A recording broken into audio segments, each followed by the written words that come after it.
ओ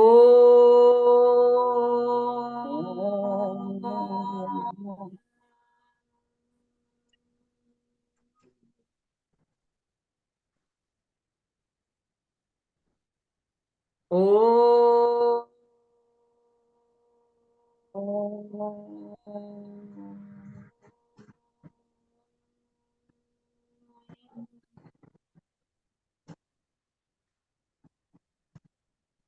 ओ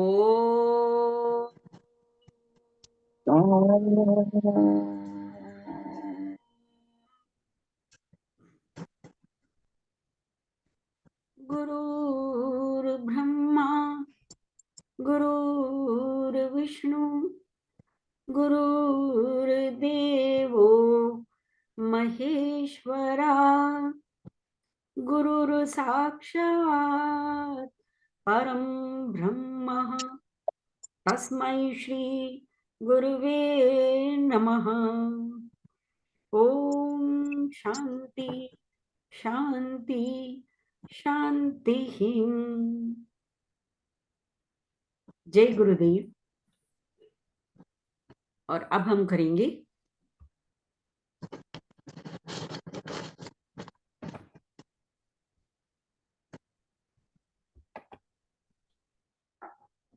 18वें अध्याय का 20वें श्लोक से करेंगे।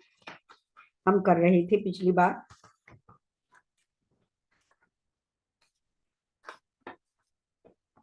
जो हमने 19वें श्लोक में किया था, उसमें हमने बताया था अगले 20 श्लोकों में कृष्ण जी हमारे सामने एक दर्पण रखेंगे जिससे हम स्वयं को समझ पाएंगे कि हम कितने पानी में हैं।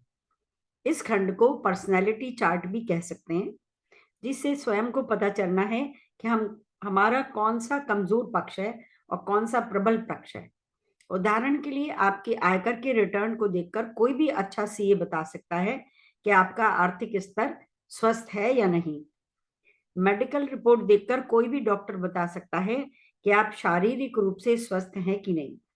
इसी प्रकार बौद्धिक, मानसिक तथा आध्यात्मिक रूप में कितने स्वस्थ हो, इसे जानने के लिए यह पर्सनैलिटी चार्ट काफी उपयोगी सिद्ध होगा। 20वां श्लोक अब हम पढ़ेंगे। सर्वभूतेषु येन एकं भावम् अव्ययम् इच्छते अविभक्तं विभक्तेषु तज्ज्ञानं विद्धि सात्विकम।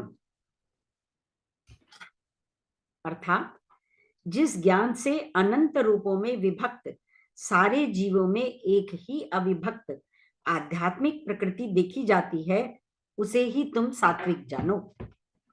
In English, that by which one sees in one indestructible being in all beings inseparable in the separate knows that knowledge to be सात्विक।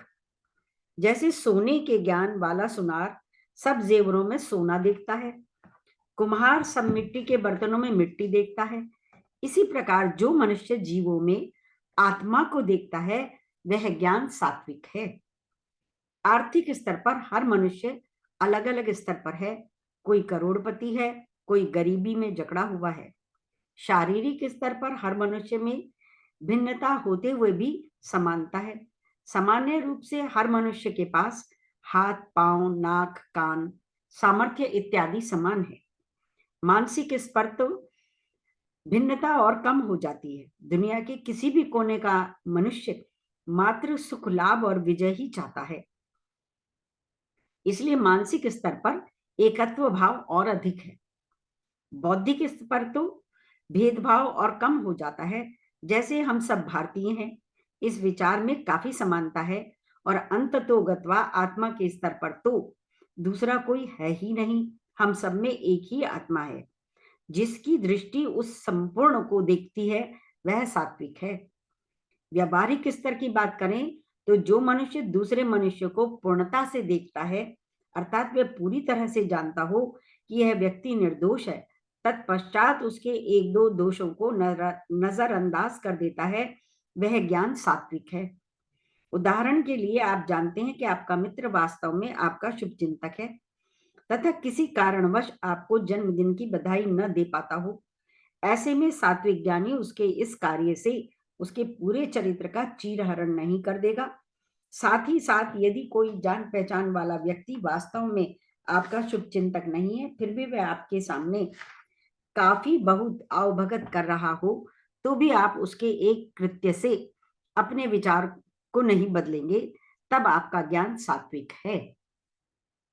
21वां श्लोक।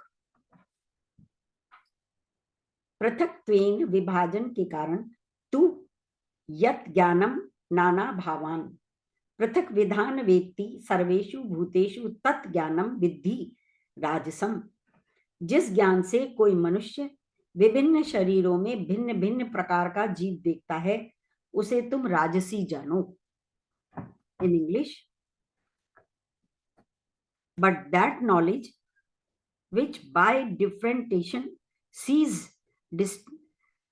distinction and variety in all beings, know that knowledge to be rajasic. जब आप एक ही स्थिति को अलग अलग भाव में देखते हो, तब आपका ज्ञान राजसिक है। राजसिक ज्ञान वह ज्ञान है जहां भिन्नता का प्रभाव प्रचुर मात्रा में पाया जाता है। राजसिक ज्ञान वाला व्यक्ति प्रत्येक स्थिति में भेदभाव रखता है। आध्यात्मिक स्तर पर आत्मा नहीं देखता, भिन्न भिन्न पंथ देखता है। बौद्धिक स्तर पर देश नहीं देखता, भिन्न भिन्न प्रांत देखता है। मानसिक स्तर पर परिवार नहीं देखता, मात्र अपनी संतान देखता है। शारीरिक स्तर पर मनुष्य नहीं देखता, अपितु काला गोरा सांवला दिखता है। साथ ही साथ राजसिक मनुष्य पल में तोला पल में माशा की तरह है। राजसिक व्यक्ति का मूड कब बदल जाए पता नहीं होता। इसलिए यदि आप मूडी हैं तो आपको राजसिक ज्ञानी की श्रेणी में रखा जाएगा।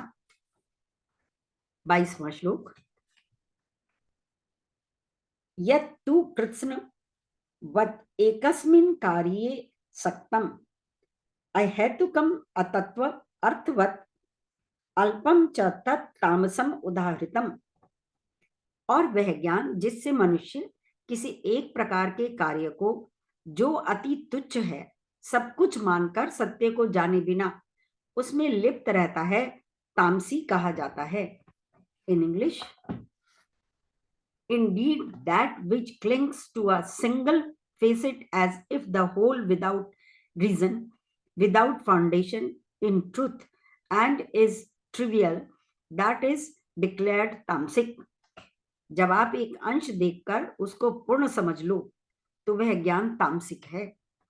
यह बात ध्यान देने वाली है कि कृष्ण जी ने इस श्लोक में ज्ञान शब्द का प्रयोग ही नहीं किया, क्योंकि तामसिक ज्ञान को ज्ञान कहना भी ज्ञान का अपमान है। जब मनुष्य किसी विचार से बिना कारण या फिर तुच्छ कारण अथवा सत्य रहित होने के बावजूद भी चिपका रहता है तो उसका ज्ञान तामसिक है।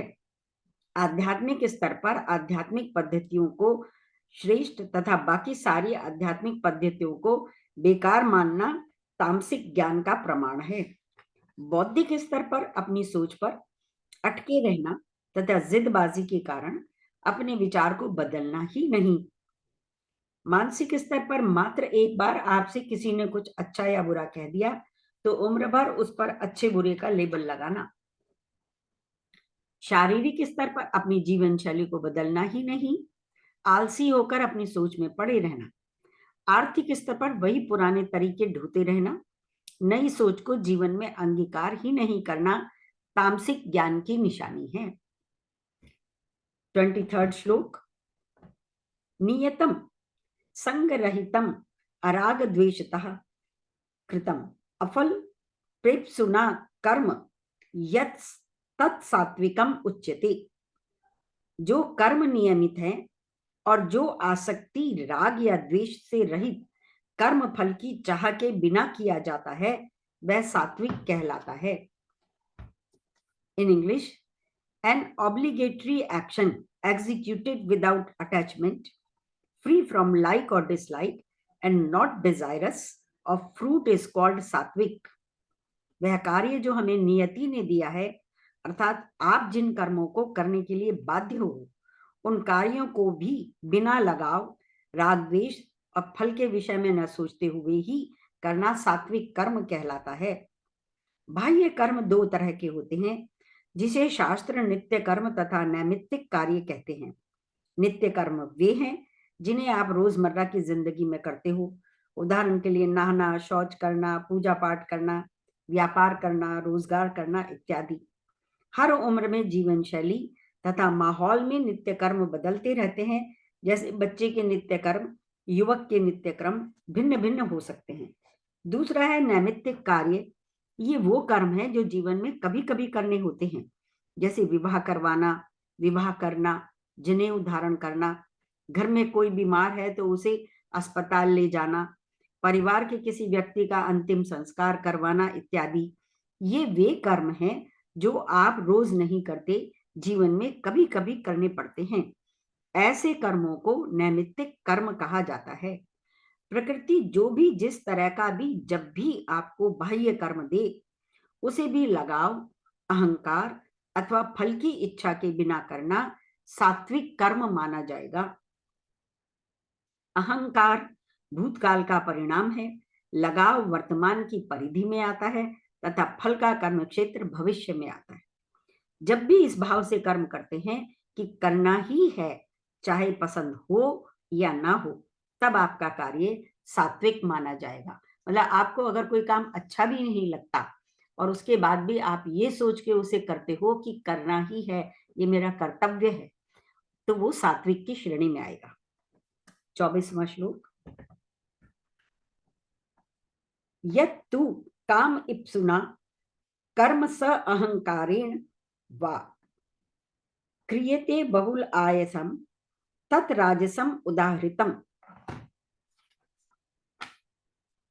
लेकिन जो कार्य अपनी इच्छा पूर्ति के निमित्त प्रयास पूर्वक एवं मिथ्या अहंकार के भाव से किया जाता है, वह रजोगुणी कहलाता है। In English, but action done by one longing for desired object or with egoism, again with much effort, is declared rajasic. कितने भी एफर्ट से आप कोई काम कर रहे हो, दिखावे के लिए और अहंकार युक्त कर रहे हो, तो वो राजसिक होगा। जब भी जो भी मनुष्य सोचता है कि मैं बहुत परिश्रम कर रहा हूं, तो वह कार्य राजसिक कार्य की श्रेणी में आ जाएगा। दुनिया को भले ही लगे कि आप बहुत मेहनत कर रहे हो, कोई बात नहीं, लेकिन ऐसा आपको स्वयं को नहीं लगना चाहिए। परिश्रम तभी लगता है जब कर्म सजा हो, जब आपको वो पसंद ना हो। कर्म जब मजा हो तो परिश्रम नहीं लगता। किसी के लिए घंटों खेलना मजा है और किसी के लिए घंटों लिखना पढ़ना मजा है और किसी के लिए घंटों घंटों व्यापार करना मजा है, क्योंकि वह कर्म उसके स्वभाव के अनुसार है। आपके स्वभाव के विपरीत किए गए कर्म आपको जल्दी थका देते हैं। साथ ही साथ भविष्य की चिंता को नजर में रखकर किया गया कर्म तथा भूत के अहंकार के कारण किया गया कर्म भी राजसिक कर्म की श्रेणी में आएगा। जितना कार्य निस्वार्थ होगा उतना सहज होगा, जितना कार्य स्वार्थ से भरा होगा उतने ही पंगे लाएगा।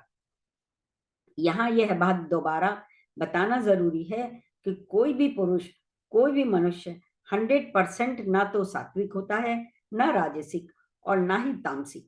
प्रत्येक मनुष्य में तीनों गुणों का प्रभाव कुछ ना कुछ अवश्य होता है। 25वां श्लोक। अनुबंधम क्षयम हिंसाम अनपेक्षय च पौरुषम मोहात आरभ्यते कर्म यत् तत्तामसम उच्यते। जो कर्म मोहवश शास्त्रीय आदेशों की अवहेलना करके तथा भावी बंधन की परवाह किए बिना या हिंसा अथवा अन्यों को दुख पहुंचाने के लिए किया जाता है, वह तामसी कहलाता है। इन इंग्लिश,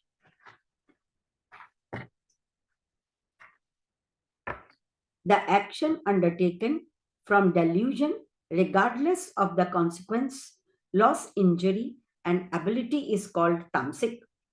जो शुरुआत ही खराब हो तो अंत ठीक कैसे होगा। मोह जब मनुष्य की बुद्धि भ्रष्ट हो जाती है, अक्ल पर अज्ञानता का पर्दा चढ़ जाता है, कर्म का परिणाम क्या होगा यह दिमाग में भी नहीं आता। सामर्थ्य की चिंता नहीं की जाती। अपने अथवा दूसरे का नुकसान भी हो जाए तो भी परवाह नहीं। शरीर मन वाणी से हिंसा तो जैसे कोई आम बात हो गई हो। जुआ, शराब, व्यभिचारिता, रिश्वतखोरी इत्यादि तामसिक कर्म की श्रेणी में ही आते हैं। कर्म के 3 पहलू हैं। कर्म से पहले यदि ज्ञान है तो सत्व, लोभ है तो रजस, आलस है तो तमस, कर्म के दौरान उत्साह है तो सत्व, उत्तेजना है तो रजस और निद्रा है तो तमस। कर्म के बाद प्रसाद भाव है तो सत्व, सुख दुख भाव है तो रजस, हिंसा भाव है तो वह तामसिक कर्म कहलाएगा। आज के लिए इतना ही। अब हम चर्चा करते हैं।